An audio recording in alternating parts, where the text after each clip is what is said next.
peacetime and times of prosperity, you should be the most unnecessary human being in that firm. All right. So jumping in with question number 1. Hey, Michael, I'm curious about your take on something.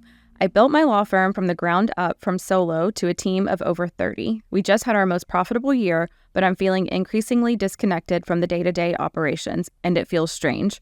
I've delegated most responsibilities to my leadership team, but I worry I'm becoming too far removed. How involved should I be?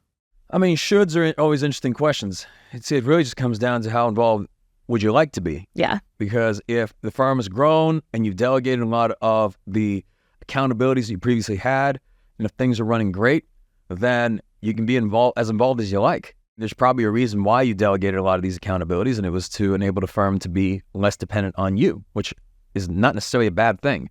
But if you miss it, and you're the type of person, which I understand, I empathize with this human, where you just like to be on the field, you like to be a part of the action, then you can be as involved as understanding what the health of the firm is at all times. And there's a few things you should always keep in mind. Like, let's say there's keeping a pulse on the finances, keeping a pulse on the people, the culture, and the clients. So what is it? Finances, culture, clients. Just keeping a pulse on those things to make sure that things are always, trending in the right direction.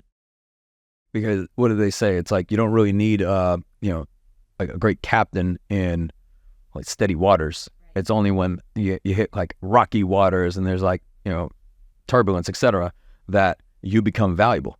Because peacetime and times of prosperity, you should be the most unnecessary human being in that firm. That's not what they need you for. That's not what you exist. You exist for all the difficult times of how we're going to navigate this. When a global pandemic comes in, that's exactly that's what you're made for. So, one, always have a way to keep a pulse on that. We see that because we have daily dashboards, right? We always have metrics reporting, to the minute. All the time. So I'm constantly seeing that. We get the report every morning at 7 a.m. And then, it's updated in real time throughout the day. We have dashboards, so you can kind of keep health check on what are the key metrics in our firm to ensure things are healthy. And if they're not, right, if they start like trending off that, then that's the opportunity to come in and ask some questions. Or if things continue to move and slide in the wrong direction, to perhaps get a little more involved. But there's nothing wrong with empowering your team and setting them up for success. You may find that you can occupy a different role. Like maybe now, because you've delegated a lot of this accountability, like now you can actually be a true CEO and focus on the future of the firm and being able to scale the firm, what that future vision looks like, and building what, making decisions today for 5 years, 10 years out from today, while the rest of the leadership team works on in the present of what do we need to do to execute in the day-to-day today.